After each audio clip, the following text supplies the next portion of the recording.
Welcome to Story Route Zero. This is a podcast where friends gather to talk about the good, the bad, the ugly, and the strange worlds of video games. We often don't know where we're going, but that's half the fun.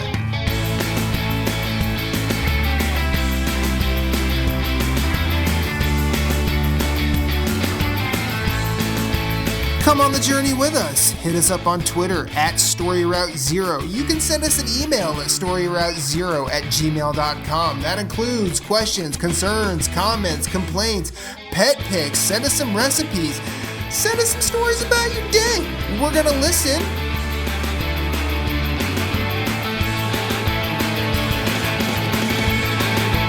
Podcast, start your engines. We have liftoff. Let's have a journey.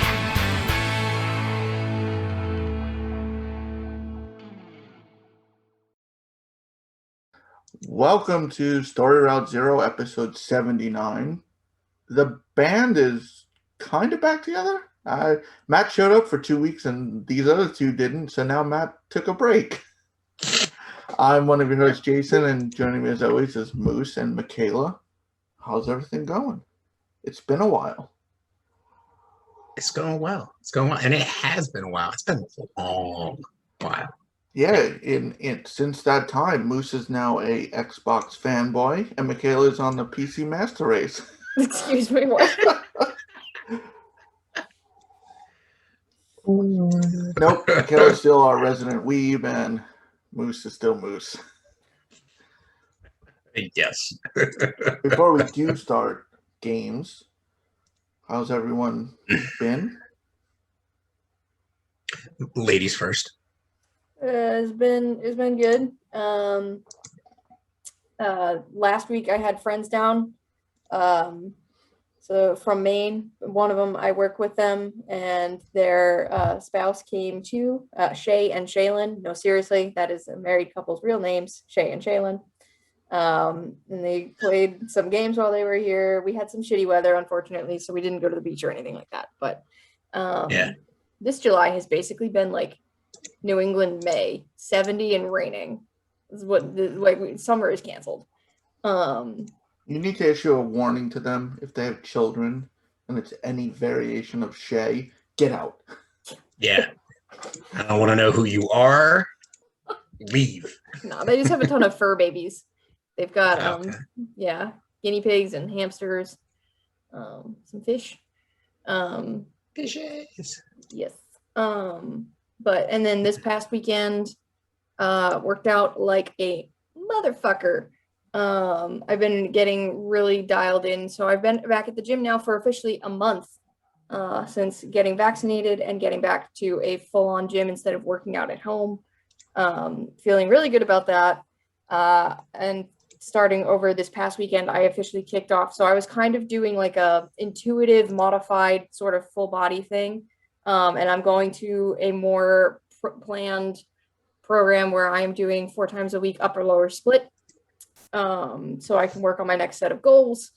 And I've been doing really well with that so far. Been doing some heavier lifts safely with my back, which is nice. It feels really good. I did rip a callus this weekend. That was the one negative, but otherwise very good with the working out. And that's, I don't know. Oh, and I've been watching a shitload of the Olympics when I can, because Olympics are a thing, and it is the first time in 13 years that softball has returned to the Olympic stage since the 2008 Olympics in Beijing.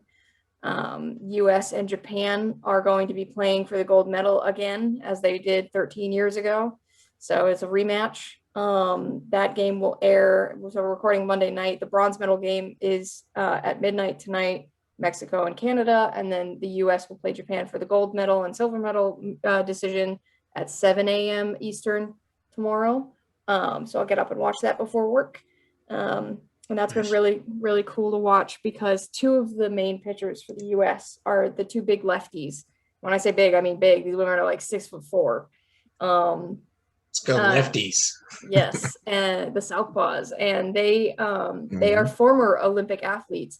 These are women I grew up watching. Like I remember distinctly watching these women when I was in middle school and in high school playing either at the collegiate or the Olympic level. And it's kind of like watching giants walk the earth. It's so cool. Like the first time I saw Monica Abbott get on the mound, I fangirled really hard.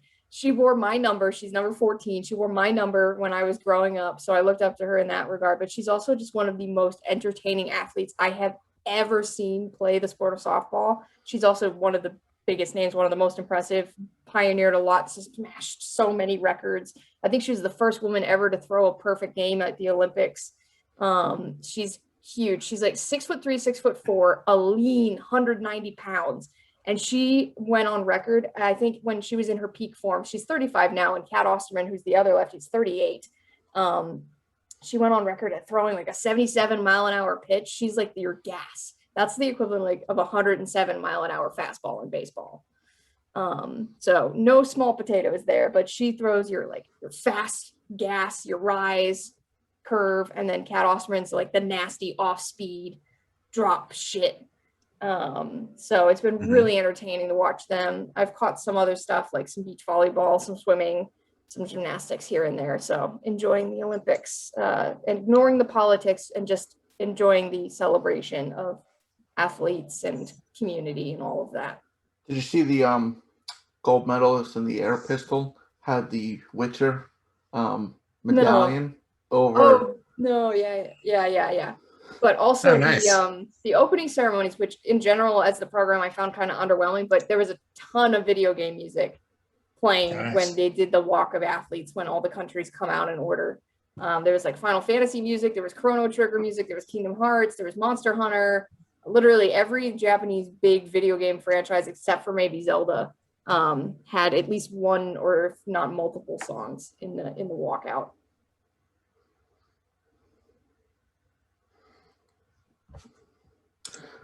Excuse me. Moose, what you been up to? A lot of PS5, a lot of PlayStation 5.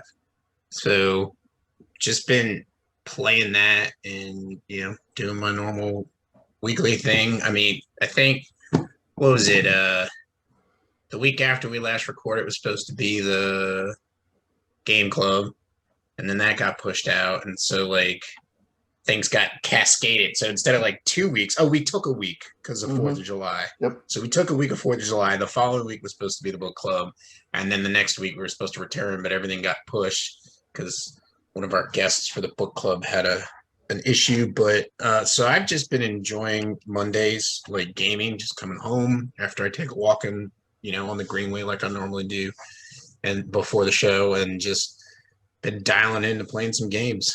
So other than that, things have been good.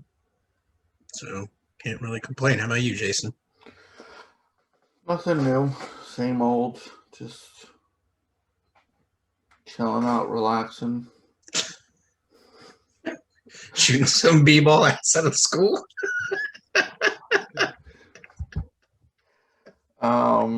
Yeah, no, nothing. I mean, the weather's been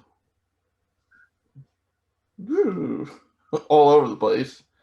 Yeah. But yeah, no, just playing games, lots of games. So why don't we go into the games? Why don't we try?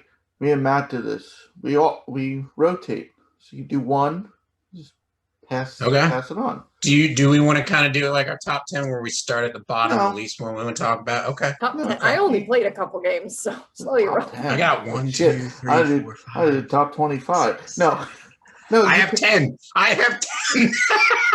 Well, you could pick the order and then. But Michaela. What? Michaela, go. Ladies first. Number 10. Get used to this. Ladies first. Number 10. All right, I guess I'll include some stuff my friends played so I can keep up with you in this round robin. So when my friends were here, we were playing some Mario Rabbids, Kingdom Battle, including some of the co-op, which I had never done before because when I played Rabbids, it was just me. And Mario Rabbids isn't my favorite. It was a little too simple of an SRPG for me, but it's really cute and it's fun. and it's the first time they've played an SRPG, and they actually took it home with them when they left. So they're borrowing it because I'm going to see them again in a month. And so Shay's been playing it, and he really loves it. Nice. Moose? A whole lot of Demon Souls. Like a lot of Demon Souls. So enjoying that. I'm still kind of like taking it slow though with it. So I've beaten 5 bosses so far, including quote unquote the tutorial boss. So I've beaten 5 bosses and just working through it slowly and just enjoying the scenery. Because like the game is a beautiful game, like really pretty. And so I tried some co-op with Matt. That was fun. Real fast. Like it's faster than Dark Souls 3 when like you use your summon signs and stuff. Like he's like, oh, my sign's down, and I just turn around and boom, there it is. Like it's not like we gotta wait 5 minutes or whatever, 2-3 minutes for the system to like figure out that your sign's actually there with a password. But co-op is pretty crazy. So like, and then because not a lot of people are playing the game, it's instant invasion. Like as soon as I would summon Matt, Michaela, we did the Mines World 2-1, I think it is. So we did that world together because I've kind of rolled back my save 3 times or 2 times. So this is the 3rd time I'm playing through it. So the 2nd time, Matt was like, hey, you want to co-op? Because he was on.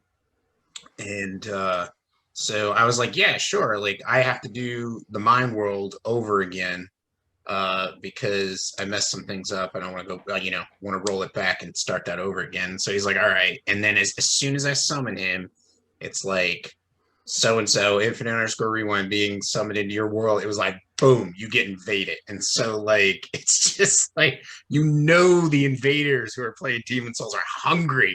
They're hungry for the people that are playing in human form or people that are co-oping. But I feel like it's not as hard to deal with the invaders as it is in Dark Souls 3. Because I'm just like, I got all day. Like, we both decide, we're just like, we got all day. Like, we're not going to run after him. It's like Bloodborne, and it's like all Dark Souls games because the NPCs in the game ignore the invaders and they go after you, and all the invaders want to do is drag you through the mobs. It's kind of like the end of the movie where like the guy's going to kick the guy's ass for revenge, but he has to fight all his little underlings to get up to him, and he's like beaten to a bloody pulp, and then all of a sudden he gets like this, I don't know, iron will bullshit and is able to like beat them. Well, that's kind of what they kind of like to do. The invaders just like to drag you through the NPCs to like weaken you and use up your grass, because the game uses grass instead of Estus, which is okay because you can farm it. So you definitely see a lot of correlation, obviously, between like Dark Souls and Bloodborne. So like the blood vials are kind of similar to the grass, for as far as like you can farm it, you can buy them, like you can buy vials and but there's no limit to the amount you carry. It's just weight limit is really what it is. So anyways, yeah, you got the bigger ones weigh a bunch. But anyways, so Dark Souls has been a lot of fun, and I'm looking. So like, I've caught up to where the last time I streamed, and so tomorrow I think I'm gonna stream me playing like the next world, and just have a bit of fun with that, and just keep going down that route. Because like I tell my friends who are watching me, I'm like, I'm out here having fun and just enjoying this. Because like the first time I streamed, I stepped into the Nexus. And like you look at it and I'm like, this place is freaking awesome. I'm like, this place is better looking than Firelink Shrine. I mean, it might not be as cool. Like, I can't speak to like the lore, the people that are there, what goes on in the Nexus, but I'm like, this place is like 1,000 times better looking than the Firelink Shrine. Although the Firelink Shrine is still cool looking with the aesthetic that it has. Like for what it is, it's still cool, but it's like gorgeous. But anyway, so Demon Souls. A new challenger approaches. Yeah, it's definitely good. I think it's going to overtake Bloodborne because I even started a second character. I'm going to do my very first Magic playthrough in any of the Souls games. Period. So, I I have a Templar, this is the other thing. So the first playthrough I did a knight like I traditionally do, which is a strength build, and I didn't know about the Templar. So the Templar has a miracle, which is a healing spell, but I was not really concerned with the healing spell. I liked that he had a halberd. I was like, ooh, okay. I'm like, that's different than, like a broadsword or a longsword. So I was like, I'm going to go with that. And so the second time I rolled back my save, I restarted with a Templar. And so, yeah, so that's for the first time. So that's what I'm doing right now. It's playing with a Templar as my main. And I got the magic character through to Boletaria, which is 1-1. So you basically have to get through the tutorial. So I got her through the tutorial, and then whenever I decide to do that playthrough, I'm gonna probably stream it or just have fun with it. But anyways, so episode 80's preview, introducing Boost, the man who restarts games more than anyone else. Cool. This episode 80. Actually, that worked out. I said a new calendar approaches, but I actually was referring to Matt, not. Yeah, I have to ask. I'm in the right place, right? Because I don't recognize these other two, Jason. Who are these two? You're so funny. You're so funny. You fucking dickhead. So we're doing the whole rotate through games instead of. Oh, okay. So why don't you go? So a lot of Pick a Demon game. Souls. A lot. I'm actually going to say this. Instead of talking about Demon Souls, I don't know exactly what Moose said, but I don't need to talk about Demon Souls. You anymore restarted it 3 at this times. particular point. Cool, great. No, I'm on my third restart. Awesome. I'm super far now, so if you want to co-op any of the areas with magic character, I'll sort you out. But before I talk about my game, I need to do something that I've been waiting for Michaela and Moose to be here for. I'm gonna try a local Moose delicacy called cheer wine. Ooh, Saw this at the very World Market, and I'm like, he talks about this a lot, so I'm gonna try it. For those who are listening, that is brewed right up the road from my house. Well, not brewed, but made. It's it's a cherry flavored soda. It tastes like a Kluel, let me tell you. I must have been licked when I didn't know. It's about actually, it. I feel like Atlantic Bottling Company, the people who make Coca-Cola probably would have tasted this and said, like, we need to make a cherry Coke. It's actually not bad. I'm but glad anyway, you enjoy it. So I was trying to do some trophy syncing this weekend, and in order to do that, I just wanted to make sure I earned something in a new game, and I started up Ender Lilies. Let me tell you, that game is a looker. Yeah, it is. It is absolutely gorgeous. Combat's a lot tighter than I expected it to be. It doesn't seem too varied yet because I've only basically started it, walked to the first boss, beat the first boss, went back and got an item that I could double jump to finally, and then sat down at a bench to save. So not very far, but that game's cool. I like the way it tells the story through the spirits, I guess we could call them.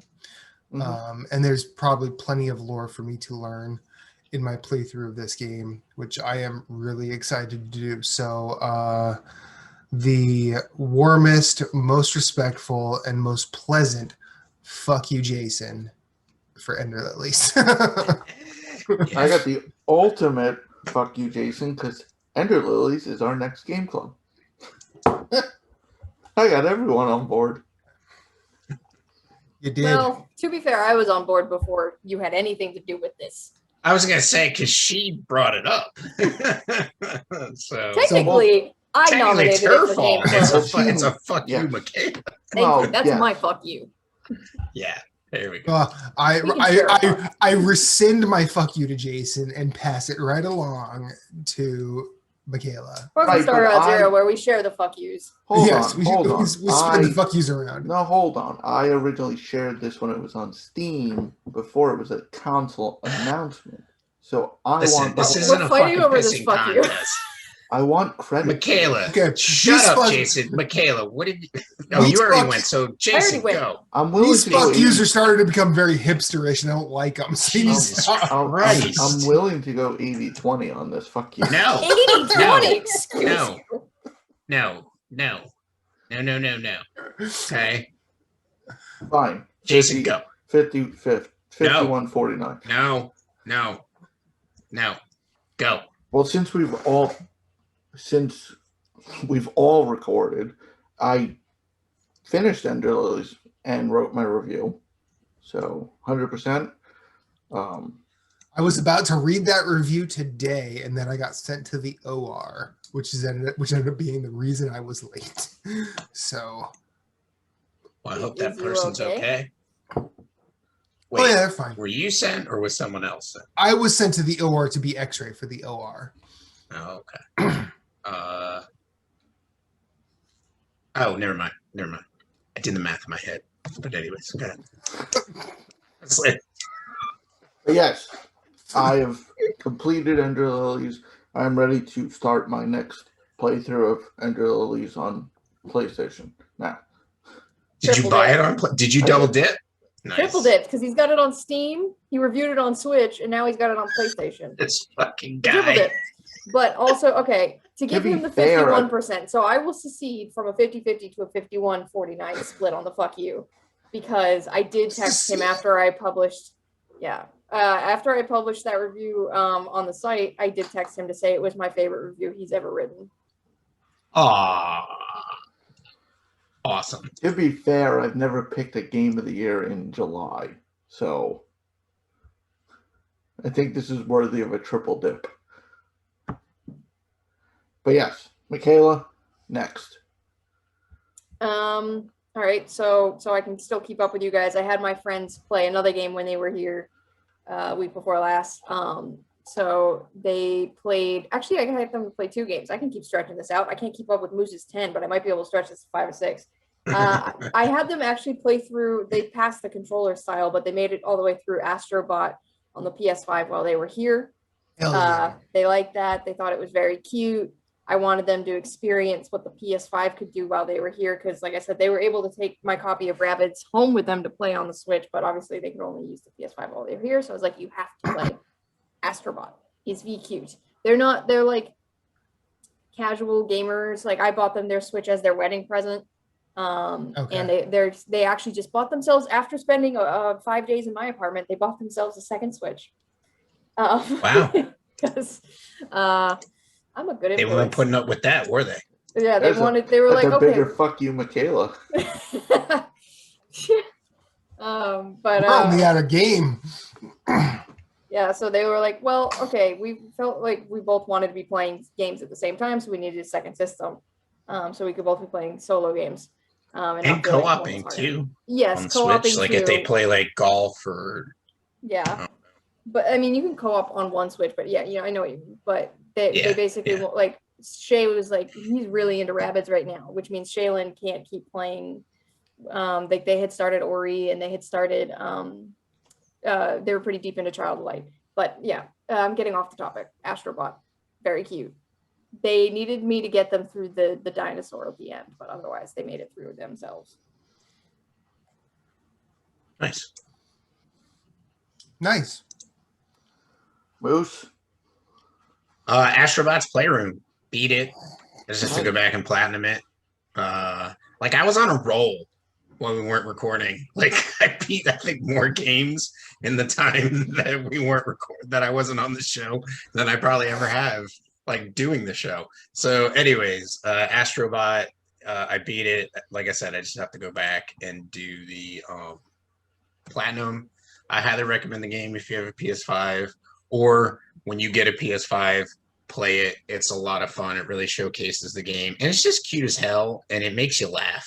Like it just makes you chuckle. Like, and it's got a lot of cool throwbacks to the PlayStation legacy as far as like PlayStation 1, 2, and 3. So Can we start a petition that Astrobot's locked in your system and you cannot play anything else till you've played it? That would be a good petition. I would sign that. I would sign that because Thou shalt not pass. That is Not that no is the platinum. I'm a reasonable tyrant. No you just have to complete the game That is and the final boss. that is like a Dark Souls tutorial ass thought. Just like you get your console, you can't do anything until you've played with the cute robot. Until you unlock the trophy that signifies you beat the game, you could not play any other games. That would be. It would be cool crazy. if you turn the PS5 on and it just loaded like just the first section. Not really force the whole game, but like it's kind of cool. Like if it just booted up and like you were in the game. Yeah. I think. Yeah, or maybe it could be like that Google dinosaur game that it just boots that up when your internet doesn't work. Yeah. Did y'all see the Olympics Google game? No. That they have? Like if you go to the browser and just click on it, there's there's articles that are like the Google's tribute game to the Olympics is way better than it should be. And so like I played a little bit of it and it's pretty funny. Like it's pretty cool. So I highly recommend it. Checking it out if you get a chance. Matt, you're up. You're on the clock. Okay, so I just had everything else is just Demon Souls. Ahmed and I had another really long session on Saturday, which was very nice after 12 hours of work, but we ended up taking down Flame Lurker, Fool's Idol, Dragon God, Old Hero, and I feel like I'm forgetting one that we did, but we basically did a lot of my favorite bosses in that game. Nice. And I'm pretty much, if we were to start on a Saturday morning at like 8:00 my time, we would probably have the game beat by noon at the rate we're getting through that game, because ultimately it is kind of the easiest of the Souls games. I feel like it's the most condensed. Yeah, it's like the world, like, I was talking to Razzie about it. Like it's not, because there's like no, like you get a bonfire when you beat a boss, so there's no like the section you're in is not so large to the point where you get multiple bonfires. You just have the one you start at, move through it, get to a boss, kill the boss, and you get quote unquote the Archstone, which is your bonfire, and then you just move along. Like you don't get a bonfire to be like, oh, this is an actual, like a place of resting for me to like chill before I tackle the next section. It's pretty much you're doing the entire world once you step into it, Yeah. And then like we did, like my favorite boss in the game is the boss of Fort 2. That's the Old Hero. And I don't think either of us died on our encounter with it, but it was one of those that it's just finicky enough that it raises the blood pressure to that sweet spot where you're not like overwhelmed with anxiety or fear, but you're sort of in the fight. And when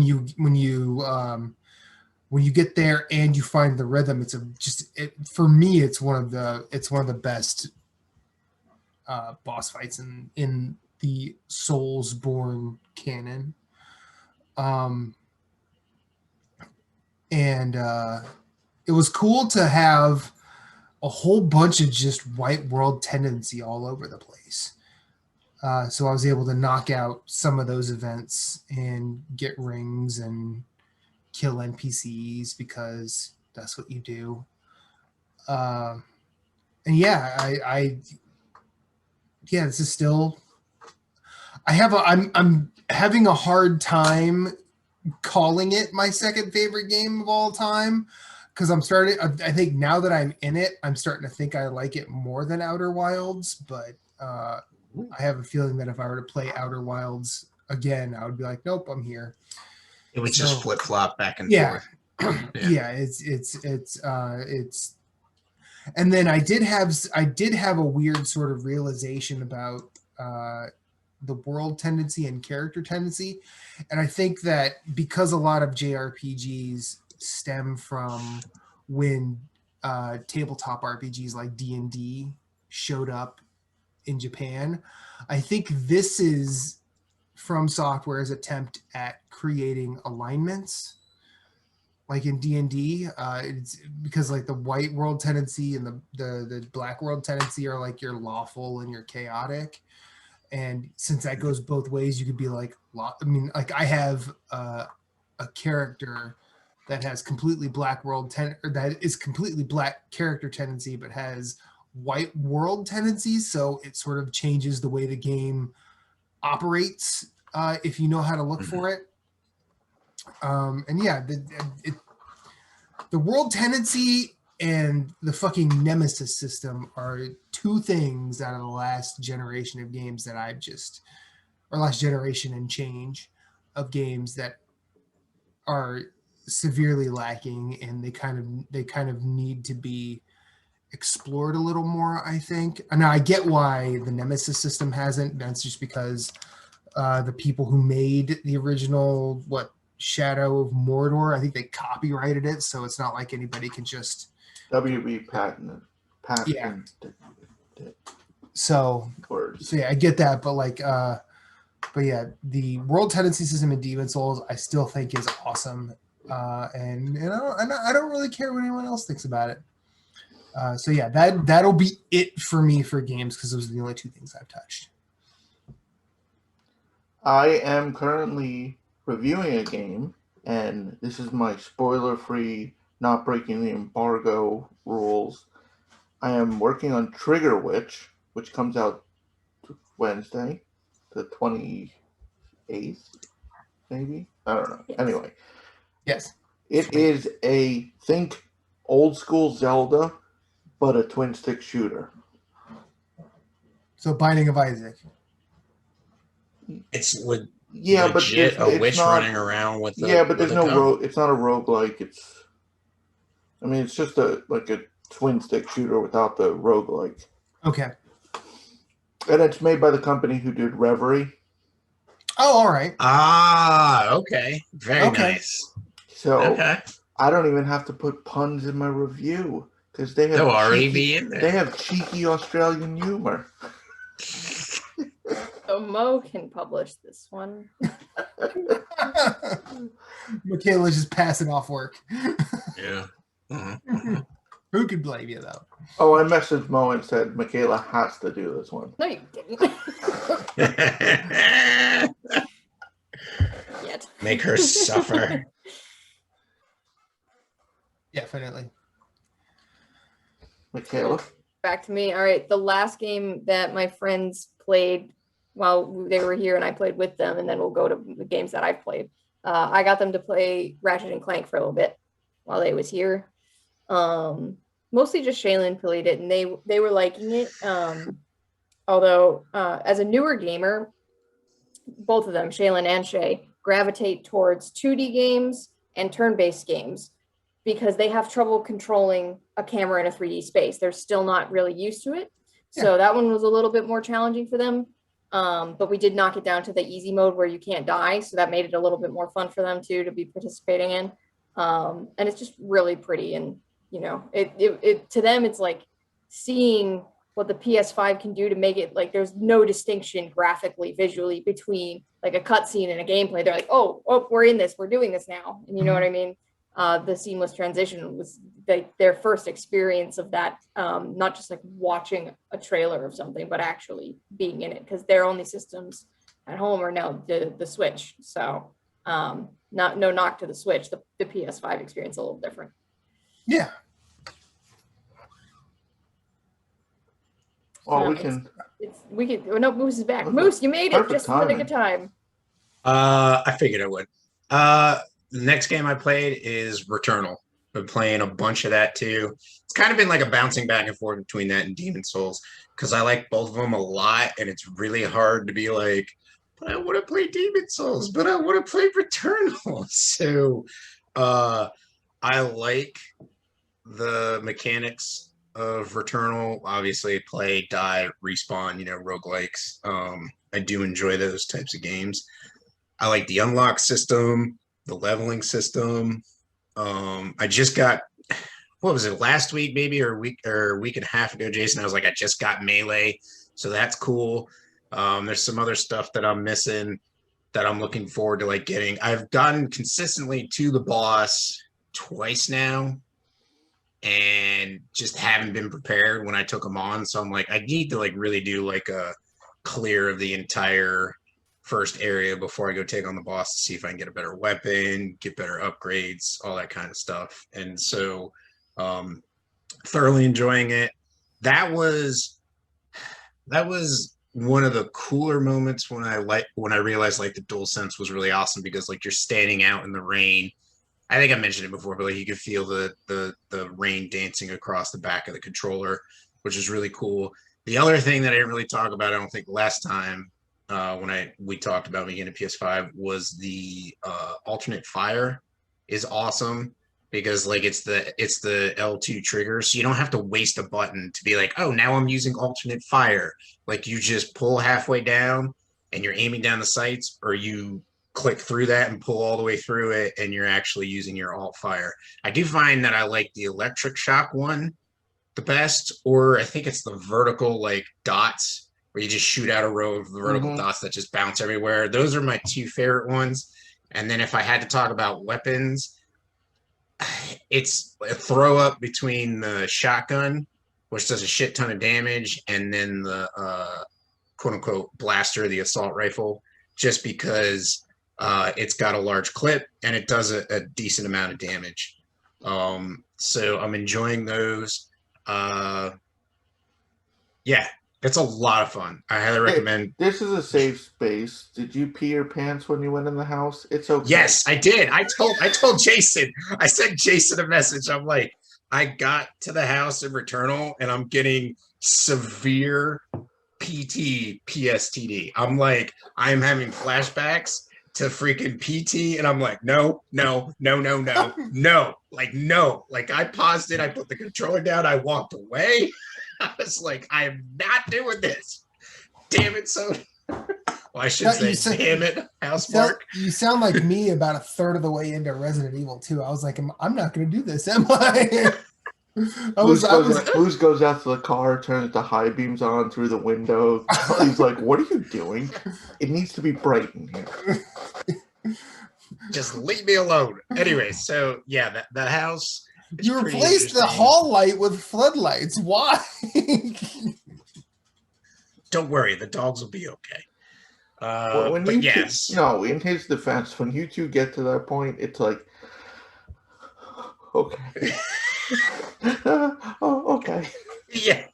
Because the thing is, it's such a drastic turn from the rest of the game. Is not really like, yeah, there's alien stuff. They're creepy and gross, but they're not.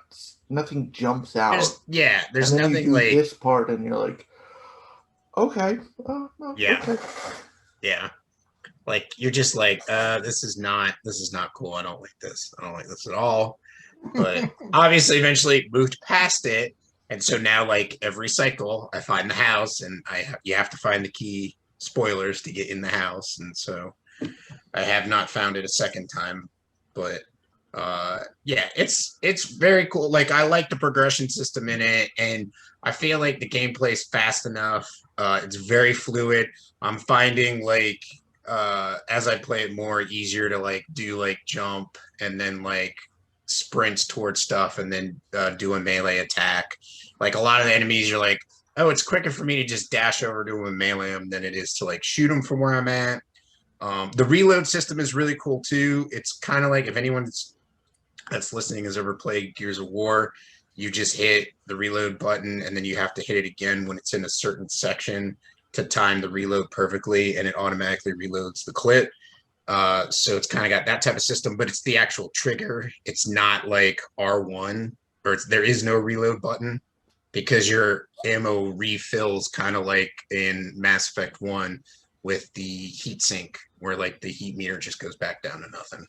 So there's so kind of like so much stuff that you could see from like other games that they just borrowed, and it's like y'all just doing like a really good job in taking this and making it your own. Like I really enjoy that. So, but yeah, it'll definitely be in my top 5 for the end of the year. We'll see if it makes it number 1. Cool. And Matt mentioned Resident Evil 2. Obviously, we had our game club. You have a quick opinion you want to share on the game, Matt? Resident Evil 2 is really fucking good, y'all.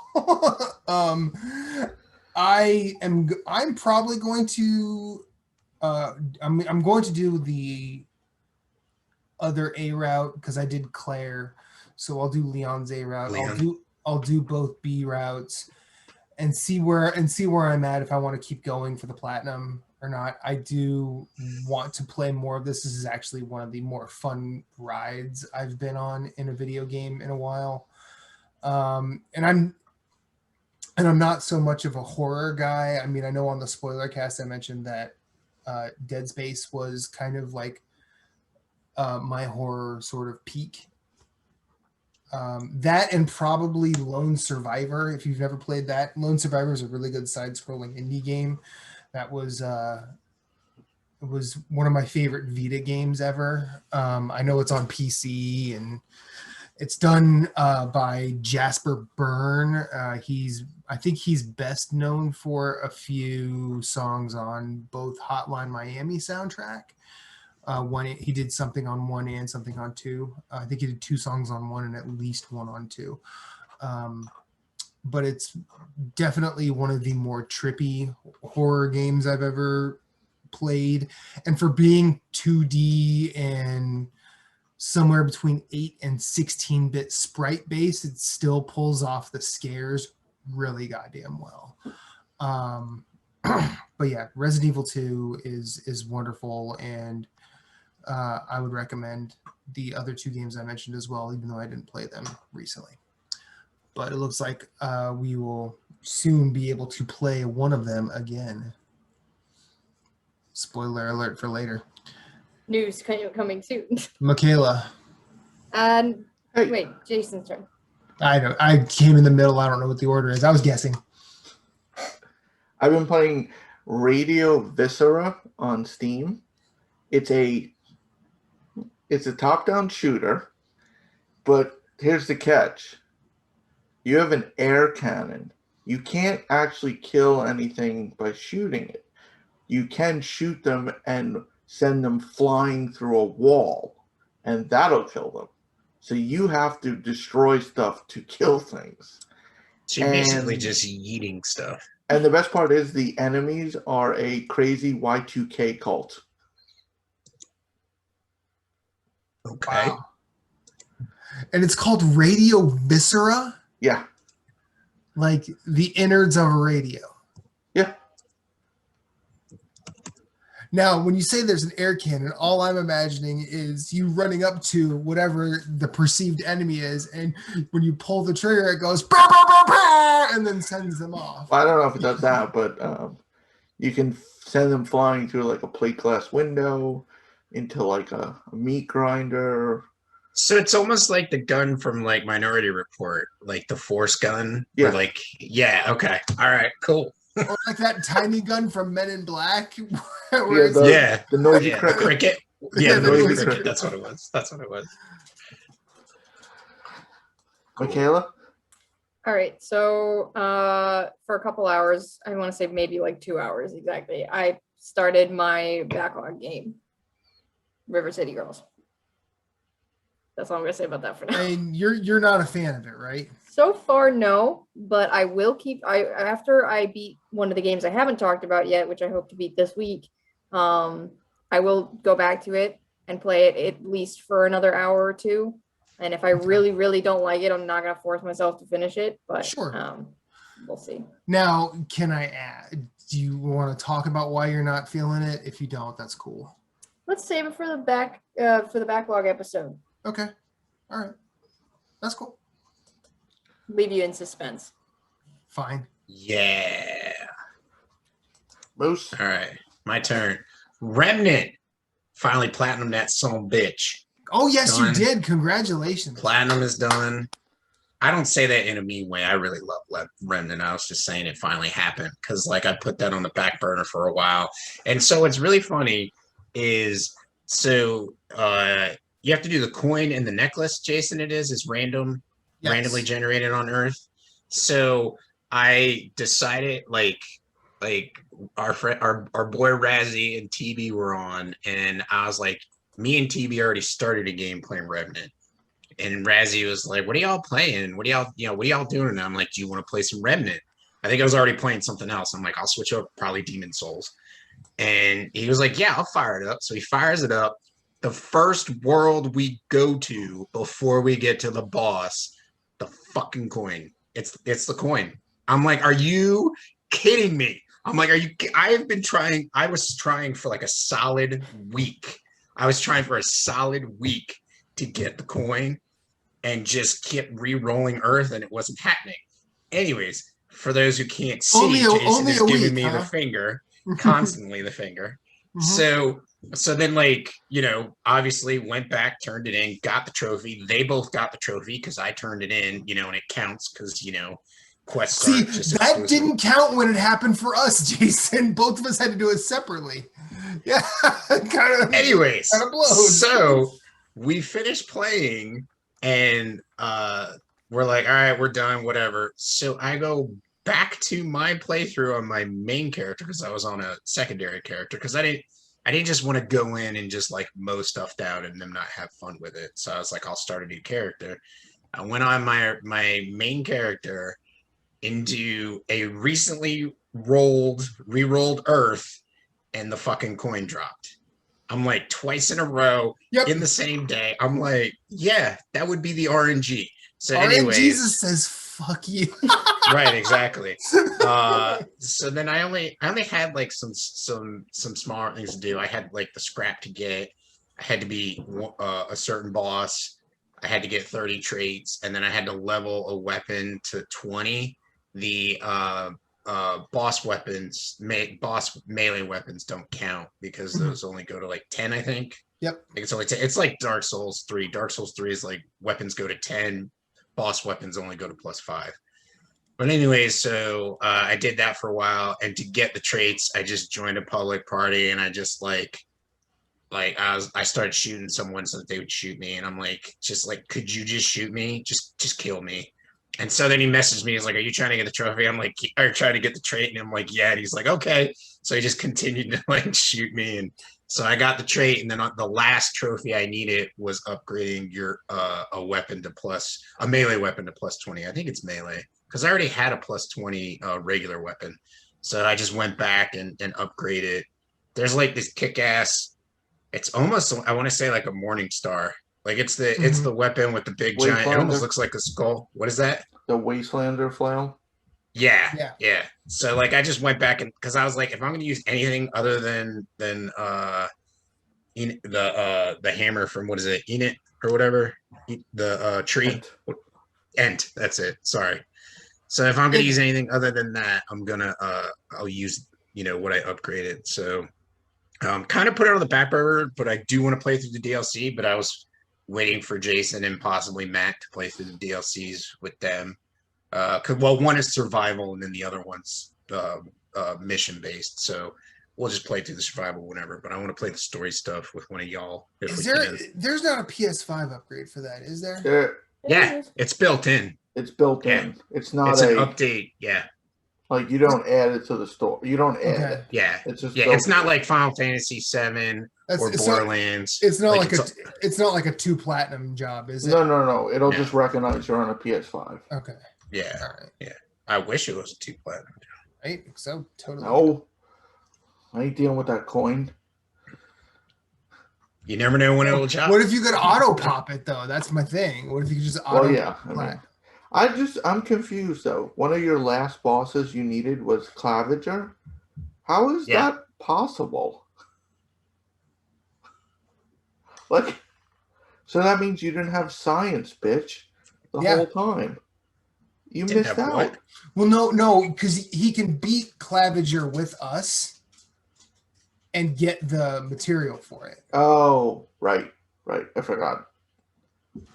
So like if you don't beat, because if you beat I mean, he might have not done it in his world, but there was some weird trophy stuff around that game. Luckily none of it was ever like glitched to the point beyond repair. I always say like a game with PvP must be a nightmare for balancing issues for devs, but games with multiplayer and syncing trophies has gotta be just as bad. Yeah. Yeah. I would say that too. Yeah. So that's that. So Matt, you're done? I'm done. You're done? I'm watching this Radio Viscera trailer and holy shit. It looks kind of good. Yeah. Anyway, Michaela? No. Jason again. Oh, okay. Now you've done it twice. Now you're doing it on purpose. Hey, Moose, what's your next game? I have been playing my backlog game, Disco Elysium, so I won't talk about it. But I've been playing more Assassin's Creed Origins or Assassin's Creed. Ooh, piece of candy. Yes. I feel like they're all that way. The newer ones. Yeah. It's just, it's. It's the I'll play. Map on steroids. I'll play for a half hour. Unless you play them at launch and then it's, ooh, piece of candy. Oh, it glitched. Oh, it crashed. Oh, piece of oh. Oh, it's down. Yeah. Down like a clown, Charlie Brown. Michaela? All right, so I only got 2 left. Number 2, I have probably talked about this on the show at some point already. I don't remember how far it was 3 weeks ago, but since last we recorded a normal episode, I platinumed Scarlet Nexus. Hell yeah, you did. Yes, I did. It actually was not a bad platinum. I want to say 45 to 50 hours for the platinum on that one, so not bad at all. That's a decent sized JRPG platinum. Yeah, well, and it requires 2 full playthroughs because you have to play as both characters because they do have different stories. So it's basically 12 chapters, and the first 8 chapters are pretty divergent for the 2 characters, and then they come together in chapter 8. So the last 4 chapters of the game are pretty similar across both of them. But otherwise, there's a lot of differences in the perspective of the story you get, the different powers you have access to earlier in the game, because one of the things that the game does is like it makes really good use of your teammates, and whoever's on your team, you can borrow what their powers are. So the main characters are both use psychokinesis, so like basically telekinetic abilities to throw shit around. But one of them has a teammate who has pyrokinesis, but the other one has electrokinesis, and they interact with enemies in different ways and different status effects. One of them can duplicate how many objects you're throwing. One of them can make you move at supersonic speed. One of them can have you teleport. One of them can turn you invisible, so you can get stealth attacks and shit like that. So the anime for this game is a lot. I haven't watched it, but the game is a lot. Like I watched the first episode. I'm like, man, this is a lot. And then I think I said it in our Discord, and you did. I don't remember what your response was, but I feel like you saying, "Well, the game is a lot." Touche, Scarlet Nexus. Yeah, the game. I think I've made a joke like this where it's like Shin Megami Tales of Nier. Vanquish. It's just so much all at once, all the things. It does all of the things, all of the JRPGs and animes at once. Mm-hmm. And sometimes it's a bit too much, like story-wise. It's like Tales of Nier Auto Bayonetta. Yeah, and when we did the State of Play episode, I talked about this. It's like, all right, so we've got brain-eating, not zombie monsters that look like they came out of a Persona game. Got it. But also but not penises. No Maras. But there's like lampshades with legs. Like it's weird shit. I like that. All right, let's do it. Lampshades with legs. So you've got brain-eating zombie monster things. No, but also there's time travel, but also there's mind control, but also people are on the moon, but also government conspiracies, but also it's literally okay, And then And then, okay, and then, and got then. it. Still going. But Sweet. yeah, Dude. but the story is a bunch of anime nonsense, but for the most part it's entertaining anime nonsense, and that's what really matters. The gameplay is definitely the star of the show, for me at least. It's super good hack and slash, all the buttons, all of the combos, there's trophies where it's like kill 5 enemies with 1 bus, and I'm like, only 5 kills everything on the screen with a giant bus, and I'm like, this was fun, thank you very much for rewarding me for doing this. And like the all of the special abilities that you can Every use. bus everywhere is my weapon. Yeah. And it's got some of that persona where you level up your relationships with your teammates and other characters, and as you level up they give you more abilities, so they might take a hit for you, or they might give you a special attack, they might give you a QTE attack, all that stuff. So you gotta have those awkward talking, let's go get coffee together even though you just killed my dad. And then it's like, all right, let's give them presents to up our relationship, and you can tell how much it's going to up by the type of heart that's next to the present. And when there is no heart, they're like, why did you give me this? And it's like, because there's a trophy for giving all the gifts. Shut up and fucking take it, you asshole. But yeah, no, it's great. The music was a surprise star for me. So the gameplay is the obvious go-to star. Hello, Bagel. And the music though was very good. I've gotten really obsessed with Oral Cigarettes now, the band that did a song for this. They've been my constant gym music now for the past couple of weeks. Nice. But it's not just that Japanese punk rock. There's if you load up the game on the PS5, you know how some games play their own background music. It's these really sweet, soft violins with piano. It's almost like there was 2 or even 3 different composers fighting for control of the soundtrack, and it kind of works where you've got these orchestral, melodic, slow, sad pieces, and then you've got these really pumping Japanese punk rock, and it all kind of works. So lots of JRPG anime nonsense bullshit with high octane, give me more gameplay and really good music. All the characters are super tropey, but I kind of don't care. Segumi is my fucking favorite. Segumi is great. She is not typically my favorite. She's the Haru of this game for Persona 5 fans. And she is voiced by the English voice actress for Haru. Haru's good. Haru's very good. Yes, but I liked Segumi even more. But the thing that I got a kick out of is when I started doing her confidant. Her main interest is she gardens, and I was like, are you fucking serious? You got this actress to do another character who's into fucking gardening, and that's her confidant trait. I was like, wait a minute, didn't Haru garden?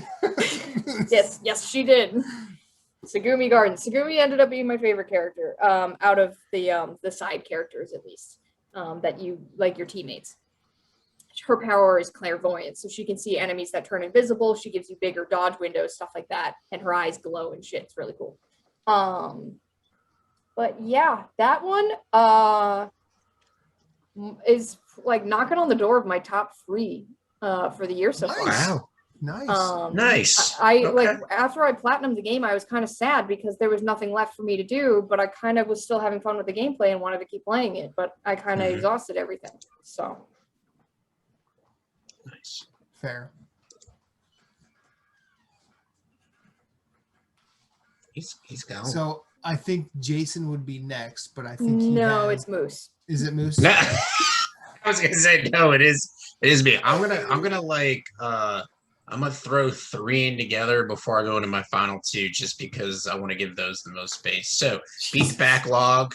We'll discuss that. Dude, I've had 3 weeks off. What do you want me to do? So I've also Your job no on a damn random just jumped back into Rogue Heroes, which me and Jason have co-opted playing on Switch. I'm like, I finally found the last dungeon, beat that, ready to take on the end of the game, so I can finally beat that. So hoping to add that to the checked off, on the list. Like I beat a game. I asked I Moose beat if a that game. was this year. Yeah, he was like, was that this year? I'm like, yeah. He's having a good year. But I played that I think so long ago. At this yeah, point, it was February. I in think the scope we of how played many it. games I've played, it was like, when Yeah. did I beat that? Yeah, so played that. I'm basically just like doing some dungeons to get some stuff leveled up before I take on the final dungeon. And then Ender Lilies. So been playing that, got pretty far into that, and then kind of just I'm enjoying it. Love the art style, love the story, love the combat, love the exploration. I feel like the one thing that Rogue Heroes and Ender Lilies does really well is they tell you if you've completed a room.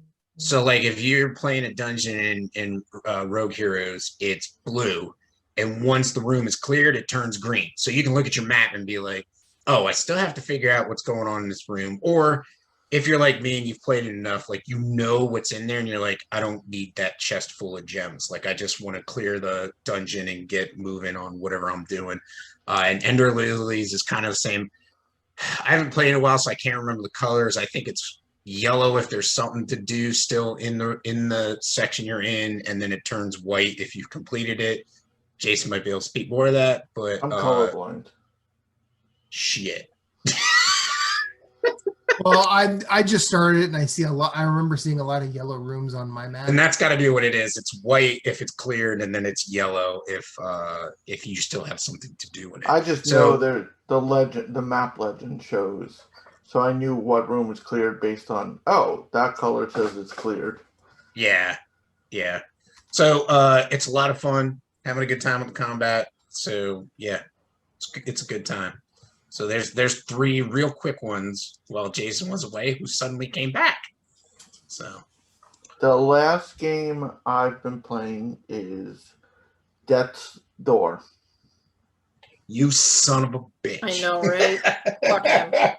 I can't even buy this one. I've wanted to play Death's Door so much. Me too. I have but I not had a chance. I have it. I just haven't had to play it.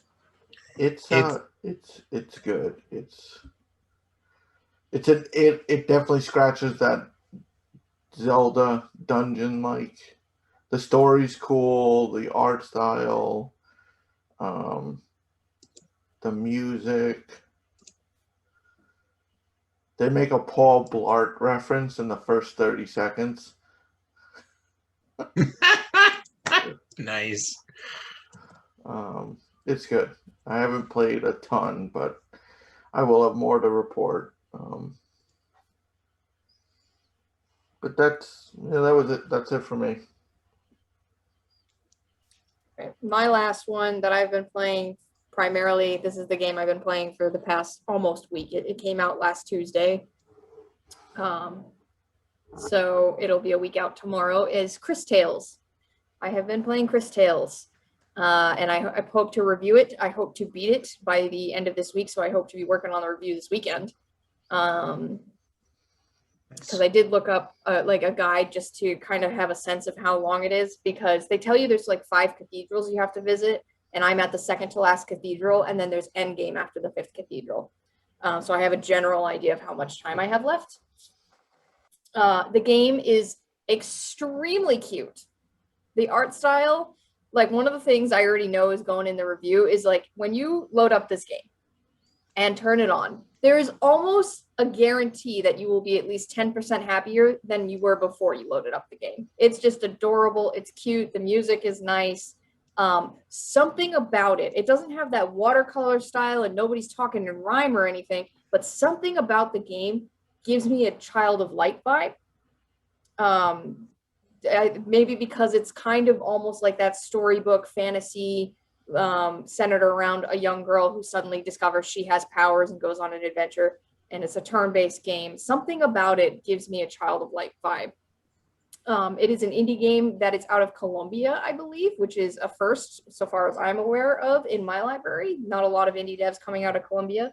So that's been cool. And I do believe I read something about how the different locations in the game are based on different real life locations. So basically, for those of you who don't know what Chris Tales is, there's this girl who's in an orphanage, and one day she encounters a talking frog and a top hat and discovers that she has the power to see the past and the future, and decisions that she makes during the game can affect the outcomes that are in the future. So if you make a major decision, the game will let you know you're choosing a major decision. You will change the future, and you'll see that future change. But this time mechanic, which shows up like this, so basically your screen looks like this a lot, where the middle triangle is the present, the left is the past, and the right is the future. And that's how it looks when you're in combat. So you can move enemies into the past and present, and that'll have an effect on them. So like you can plant like a poisonous spore, move them into the future, and then everything will be poisoned, stuff like that. So the time mechanic affects your decision making and the RPG elements of the narrative and how the game proceeds, but it also affects combat. So one of the first, like the tutorial boss, you have to apply a water status to the boss and then move them into the future, and it rusts their shields so you can do damage to them. So it's a cool little mechanic that changes the turn-based system just enough to make it feel unique. But minus the very first entry into the game, the first dungeon, the game has actually been pretty easy. So I guess, again, like Child of Light, this might be a good entry point for somebody who's younger or newer to RPGs and turn-based games. So this would probably be a pretty good difficult. The one thing is the first dungeon was really hard because you have no healing magic, and they give you like one potion and you can't buy more. So you kind of just are fucked to get through that first dungeon. And then it all like levels off and everything's very easy. And then they're like, all right, here, have 20 potions. Well, as soon as you hit like level 5, Crispell learns heal, and then you're fine. And it's like, but before you hit level 5, you're like, yeah, well, I'm fucked. Yeah. So they might need to like fix that where you get like a couple potions. Otherwise, my recommendation is if you're struggling in the game, grind to level 5 before proceeding to the first, like at the end of the first dungeon. But other than that, I don't have any real major critiques of the game. It is a very simple, straightforward RPG experience, but there's nothing really wrong with that. Sometimes that, like, you don't need a bunch of frills. I think the time mechanic makes it stand out just enough. There's only a couple side quests per city that you visit. And if you complete the side quests, you get better options for the decisions that you make that affect the future. So there is some reward to doing the side quests. They're not just like, go here, get 5 of these, and I'll give you $100. It's not nice. Like, it's like, if you do this, these characters will be like this in the future, so you can affect this overall outcome for the game. So that's been really good. There's some definite like classic turn-based RPG and JRPG influences and like Easter eggs tucked into this game. And when I was playing before, so there's some things that are very traditional about this game. There is no autosave. There is no fast travel. Characters who are in reserve do not level up. Like all of those like old school style like like lack of quality of life, I guess you would say, is in there, which is fine for me. But that might be a deterrent for some people. But it does make some like kind of like references where so another typical thing, there's a poison area, there's a snow area, and there's a fire area, and I'm in the fire area, and I walk up to one of the first characters in the fire area, and her name is Fyra, and I was like, well, that's on the nose. And then an older character starts talking, who is clearly this girl's like mother or grandmother, and her name is Fyraga, and I was like, oh no, I was just gonna make that dumbass joke myself. No. I was like, you done did the thing. Okay. You done did it. Oh boy. Naming conventions are on fire, am I right? No, you can get out too. No, you can leave. Leave. roof Yep. is No. on fire. No. So that happened today. But Faraga. old lady face. So I'm like, wait a minute. When Fira grows up, is she gonna become? No, never mind. But yeah, overall favorable impressions of Chris Tales. Looking forward to seeing how the end of the game goes. Of course, you're fighting, instead of the Emperor in this game, the bad guy is the Empress. Big difference. But very traditional JRPG influences.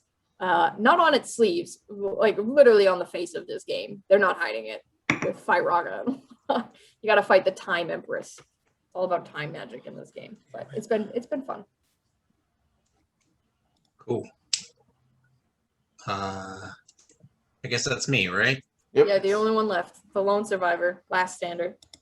I'm just gonna throw these two together because I'll talk about them equally more about the first one. So I watched a streamer friend of mine who I've been watching for forever, and she got partnered with Amazon to stream New World, and she was playing that, and I was watching that. And I'm like, oh, that's cool. And then I was like, well, I got to do some work real quick. So I did the work and lurk.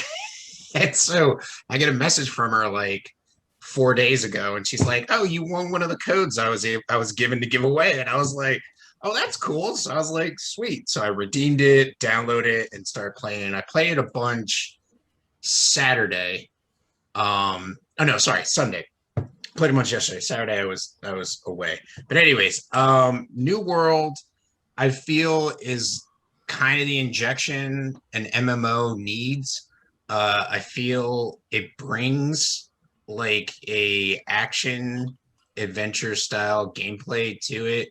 It's got a Dark Souls vibe to it because you can dodge, you can block, an attack and a heavy attack. The controls are very interesting because like you look around with your mouse, or like, so like you can't, like it's weird. Like the controls are just weird. I'm like, I want to be able to click and turn my head and look to the left and see if I have to go in that direction, but I can't do that. I actually have to just rotate. Well, I'm on a trackball, so I just rotate the trackball over to look in that direction. There's no like free looking or anything like that, and it's just it can Jason drive can't you. with the trackball. It can drive you crazy sometimes, but also it is a lot of fun. The combat, I feel, once you get used to, I will say this, the one thing I do look forward to is they have said that they will have full controller support when the game launches. I'd like to see how it runs on a controller, because I feel like having that right analog stick to control your view is just it feels, I really think it feels like a Dark Souls, like, or even like in Jason's case, an Assassin's Creed game where you're going to move with the left stick and look with the right stick. So, it would feel more natural on a controller than a mouse and keyboard. The leveling up system is pretty cool. Like you basically have like your attacks, and then you get special attacks once you invest points into your skill tree, and then that's put on like Q, R, and F, I think it is. So you get like 3 main attacks that you can assign to your quick menu. Then there's gathering. There's like, obviously there's like collecting herbs. There's skinning. There's cooking. I was not bored with it from what I was playing, but like I said, I need a controller, or I need like different controls. So it's fun if you're interested. I think it's like it's $50, and I don't think there's a subscription to it, so they're probably going to have microtransactions. What was that? 40. So it's 40, and then they're going to probably have they're probably going to microtransaction the hell out of it to make their money. But it is, if you just want to have fun and see what it's like, it's interesting. The reason that I hate it, that the mouse was all tied to your look, was because it's like, how do I chat with people? How do I go over to the chat window and click to like chat with people? You know what I mean? So like that was kind of annoying. And then like the very first boss, you don't really know it's the first boss So like you like barely know the controls of the game, and you have to fight the first boss, and it just like you happen to win on a whim. So other than that, I'm kind of enjoying it, and I feel like, if I don't have to pay a monthly subscription for $40, I would definitely buy it and jump into it with a controller. So that's sort of my New World preview. And then the last game. So I've been thinking of going back to some old games from last year that didn't really hook me, or I didn't really like play. And I fell into Spider-Man Miles Morales. So I fired that bad boy up, started playing that again, was enjoying it, and I'm like, you know what? I think this is the next game, like quote unquote new game that I haven't been playing concurrently. Like I'll just, hey, here, let's jump into Miles Morales. Let's beat it. Let's get the platinum and have a good time with it. I'm finally ready to like play the game. Also, I really think like Division 2 like crippled my hands when I was playing it so much. When I tried to play Miles Morales, I'm like, this hurts to play this. I am not playing this anymore. So that's what I think really turned me off from Miles Morales. And so also it wasn't shooting people in the face like Division 2. So now it's more relaxed. My hands don't hurt when I play the game. So I'm looking forward to playing more of it and beating it eventually. So that is the end of what I've been playing in the time since we last recorded, or I last recorded. All right. Well, there's a few news items. Nothing that big. PS Steam Plus. is making a Switch. I'm getting there. Jesus Christ. This motherfucker. PS Plus was leaked and then taken down, but this is not like a rumor. Like the store had it up. Take it with a grain of salt, but we're getting Plants vs. Zombies, Battle for Neighborville, Tennis World Tour 2, and Hunter's Arena Legends. That's what's shown at the State of Play. It's that PvP. We knew that though. Yeah. What? We knew about that one. PvP. Yeah. Yeah, we knew that was coming. But Plants vs. Zombies, I actually played in the beta. It's those versions of Plants vs. Zombies, they're fun, and I'll take it for free. Is it the tower defense versions? No, this is the first person shooter, or The garden warfare ones? Yeah. Okay. Yeah, not the old school. I remember those. Those are great. I love those games. And yeah, I mean, I haven't played a tennis game since Dreamcast, but I'll take a free game. Yes, Steam is making a Switch. The Steam Deck. It's coming out this December, supposedly. We'll see if it's delayed. And they're basically already sold out at this point, I guess. Yeah. I think you can still try and reserve one. Yeah. It's quite impressive. Yeah. The specs, there's 3 models. And really only the difference is the storage, right? Between the different models? Well, yes and no. So the 2 higher price models have NVMe drives. So well, that's the storage. Well, yeah, the but the also the base, storage size. Yeah, the gigs. Well, it supports micro SD, so storage isn't really going to be an issue because you can get a 2 terabyte micro SD card for $30. Dirt cheap. Yeah, it'll have access to your whole library. There are some limitations. Some games may not be. I think it's games that have been migrated to Steam from other services may not be available because they might not work properly. But it's not a Switch killer. People have. Well, it's the internet. Never mind. Well, it's a portable PC, but it can also be used.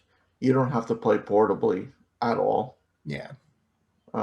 It has a dock. You can keep that, and it is not a full PC, but it does support Windows, and it's not a gaming PC replacement though. There are Yeah. things that are going to be limited. Yeah. Um, I feel personally, like if you go the high end, I think I was talking to TB about it last night. He was saying it's almost as powerful as a PS5. The high end. Yeah. Oh no, So it is. It's just it's for. I wouldn't say it's for a small group of gamers because there's plenty of people who will definitely get it, but Also think- expensive. well, here's the other thing though, is like you have the portability, but you can dock it.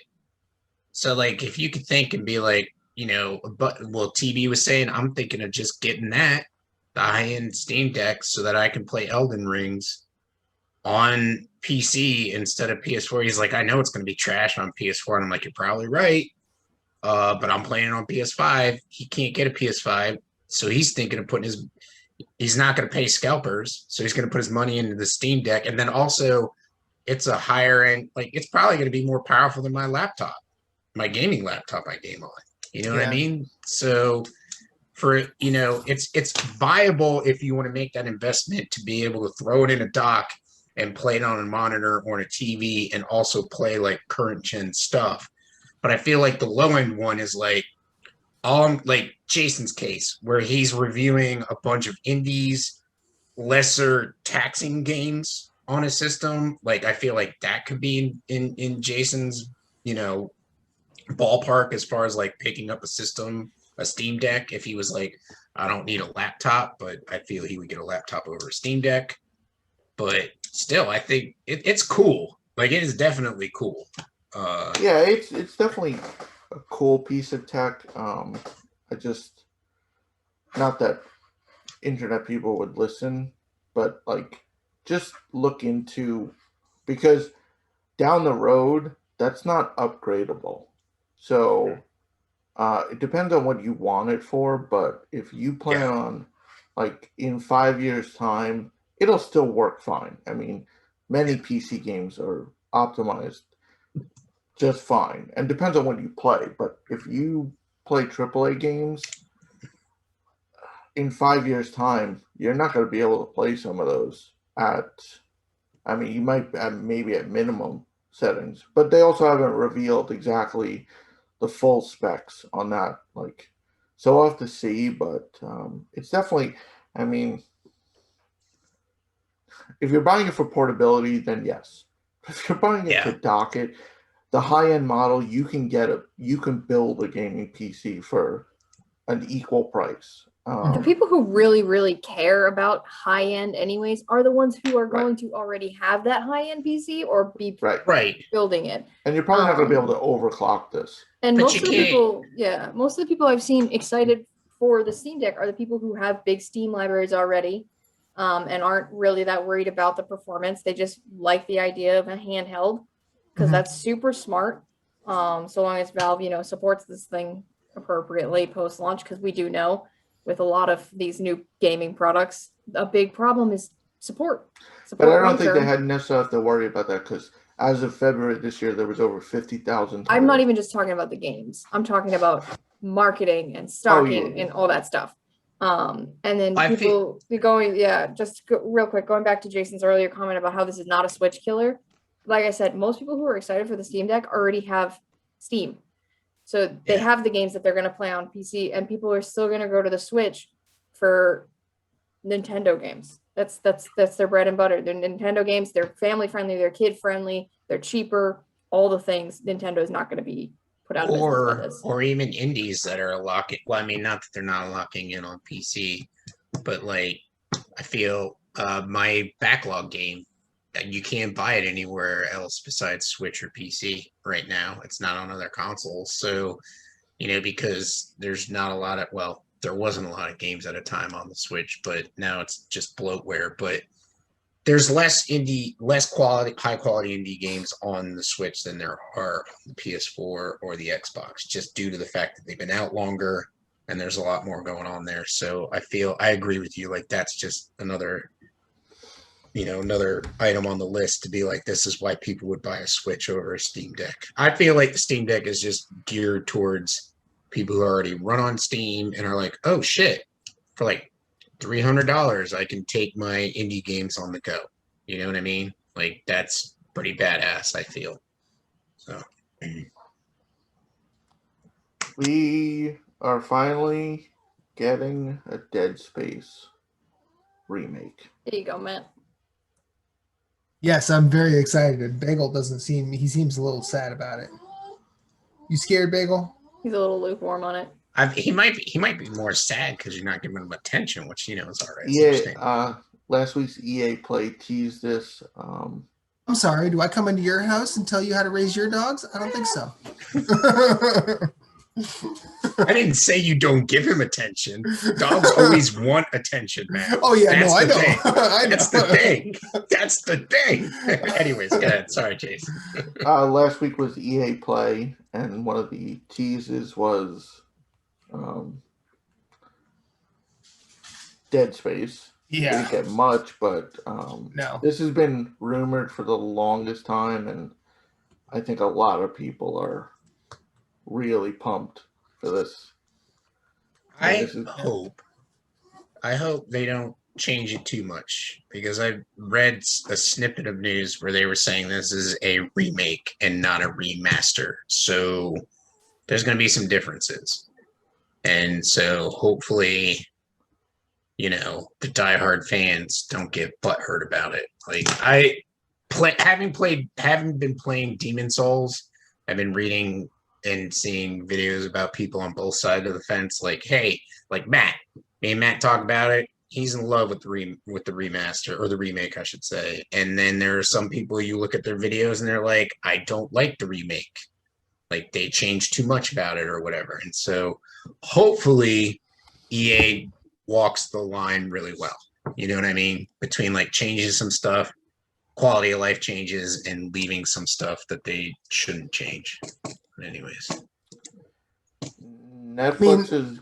Oh, go ahead. I mean, I hope it's just a situation where they're calling it a remake, but it's not actually a remake. No, I've read that they said it is a remake. It's right, not just a remake. I'm just saying I'm just saying, what if they're just calling it that, but they're just bringing. Well, remakes can be true to the original. You're kind of more talking about reimagining, like what FF7 was, right? Like Resident Evil was. And I don't think the game is old enough for that treatment per se. I mean, I'm expecting more of a Blue Point Shadow of the Colossus than I am. Well, yeah, Moose was talking about Demon Souls. Like, Demon Souls, yes, they made changes, but it's still the same game. Yeah, they added to Demon Souls. They didn't change. I mean, they added, critical hit animations. They added the penetrator armor set. Well, they changed all the weapon animations to differentiate them and stuff like that.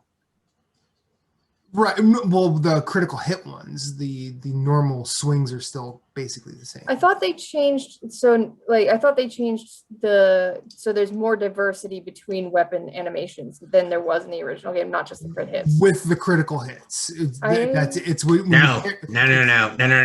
They changed everything. The cadence is just the same. So like the time for swings and stuff. Yeah, so like the timing is the same, but the animation. Timing's the same, but the animations are totally different. Okay, the way I understood that was just for parries and backstabs. That was the way that was just the way I understood it. But still, I think this is. I mean, ultimately, Demon Souls, I would expect more of a Demon Souls remake than a Resident Evil 2 remake. Like, I don't think they're gonna, this isn't, they're not going to take the tank controls out. I mean, I know there were no tank controls in Dead Space, but like, it's not completely changing the control scheme.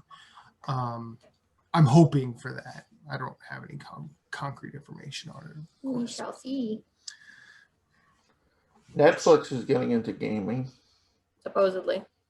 No, it's been confirmed, but it looks like it's. Yeah, we just don't know what. Mobile first. Mm-hmm. It's going to be part of your subscription, so you're gonna get it regardless. Yeah, but my question is, because Netflix subscription prices go up every year. Right. How much is it going up next year? But then it's not will they? It's how much. There's rumors of a partnership with PlayStation because Yes. well, so Netflix already has an existing partnership with Sony. Any Sony movie gets exclusive launch on Netflix first when it leaves theaters, or if it's day and date, it goes to Netflix first. So, because then I guess people were digging and found like pictures of the DualSense and Ghost of Tsushima. So we'll see. I mean, mobile makes sense. They hired the former head of Facebook gaming for mobile. So we'll see what comes of that. And speaking of Ghost of Tsushima, we got more information about the new expansion, which launches in less than a month. It's a whole new island, which is just lawless. Pirates, outlaws, raiders. There are more animals to pet. There's cats. Very important. Deer. Dogs and cats living together. Mass hysteria. You can pet the deer. You couldn't pet the deer in the base game. Jin will have more techniques to take them down. There's a new villain. There's a new villain. It's like when I put this story in our group chat in Discord, I likened it. So it's kind of like a Frozen Wilds to Horizon Zero Dawn. It's like a new story expansion. They've given that like 15 to 20 hour estimate of content. So it's not, a small 5-hour DLC. It's not a copy paste of the base game into a new environment. It's a new expansion. So that's exciting. It's accessible after you unlock Act 2. That was the new detail. So you have to be in Act 2 at least. And so you could like go to the island and level up there and come back if you wanted to. Yeah. Okay, cool. I don't know how it affects, because I mean, at least in Horizon, there was references to the main story. Like Silence would get mad at you. Yeah. They may not reference it at all. My question is, how difficult is the island? Because the Frozen Wilds will spank your ass if you go in there under. Oh yeah, those new, I forgot what they're called. Those bigger enemies, they suck. The fire and ice bears, and then the Scorchers was one of them. Was like the faster one. They sucked. Yeah, oh yeah, they were. The first time I faced one, it was like, no, I'm good. It's like, I'll come back when I've got like the basic, like the fucking rail guns that they give you, and it's like, yeah. Then when you get the upgrades, it's like, yeah, what now, bitch? You win this time, but wait till I come back. Yeah. So lots of games coming out. The summer's been really good for indie games. Hey, Jason. Yeah. Tell Matt what comes out on Thursday. Elden Ring, according to Moose. Elder Souls. The boss rush Souls-like. Moose would make that mistake. It's fine. He's been playing a lot of Last Remnant. Yeah, that's true. And I came in and he's like, the first thing I heard when I jumped into this conversation was Dark Souls is amazing. I'm like, he's playing Dark Souls? Love you, Moose. I'm taking the rest of the year off. Just when you signed back in for Game Club. I know. I might show up for that and be like, peace. I'm just kidding. Yep, Game Club will be fun. For those that don't know. I've mentioned it. No, you did? Okay, sorry. I didn't know when you were sorry. Ender Lilies. Ender Lilies. This summer is great for indies. So many great indies. And we are less than a month away from Kina. Yep. Yeah. Game Club will be in 5 weeks, but next week is Backlog Challenge. Cool. Yes. God, it's going to be August. Yep. I know. Jesus. Ugh. It's going by way too fast. Yes. It's the weather, man. I'm still waiting for the summer to get here. Does August make the gamers angry? Probably, but you know what? It's not all about you. At Story Route Zero, we have some cool friends who do some cool things, and I'd like to tell you about them. Phoenix Overdrive uses the power of games and gamers to help heal sick kids through the charity Extra Life. Phoenix Overdrive fundraises for Children's Miracle Network hospitals all year, every year, and the fund culminates in a 24-hour gaming marathon. Find out more about their events and projects online via Facebook at facebook.com/Phoenix Overdrive or on Twitter and Instagram at PHX_Overdrive. You can also join the Facebook group of Pawn Stars at facebook.com/groups/PO Nation in order to share and discuss all the latest in nerd culture. They've also got a podcast, Nerd Overdrive, which you can see weekly at youtube.com/Phoenix Overdrive. You can also catch it on Facebook Live or twitch.tv/PHX_Overdrive. That podcast is also published on Apple Podcasts, Google Play, and Stitcher. You want merch? They got merch. Merch can be ordered from tinyurl.com/PHXODmerch, a portion of which goes to their fundraising efforts. Join the nation and be a hero to sick kids, as El Capitan Rey Osorio, Lee the Maestro, and Becky, the lovely queen of the guild, always say, #Rise Above.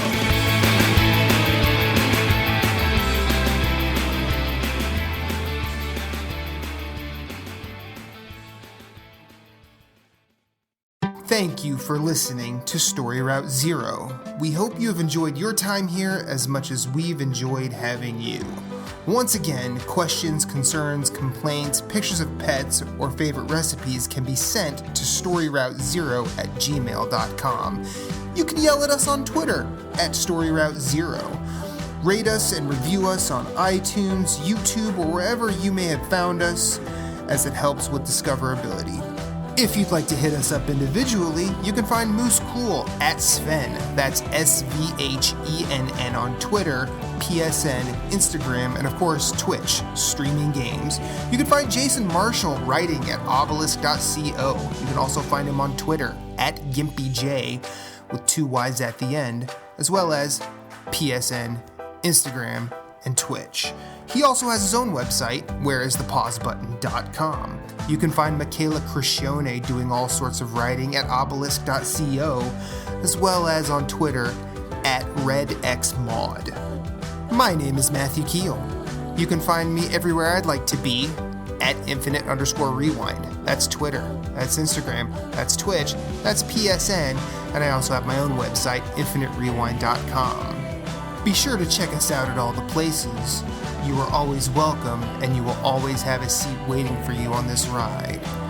Thank you for listening, but for now, it's back to the real world for us. So we will see you on the next one.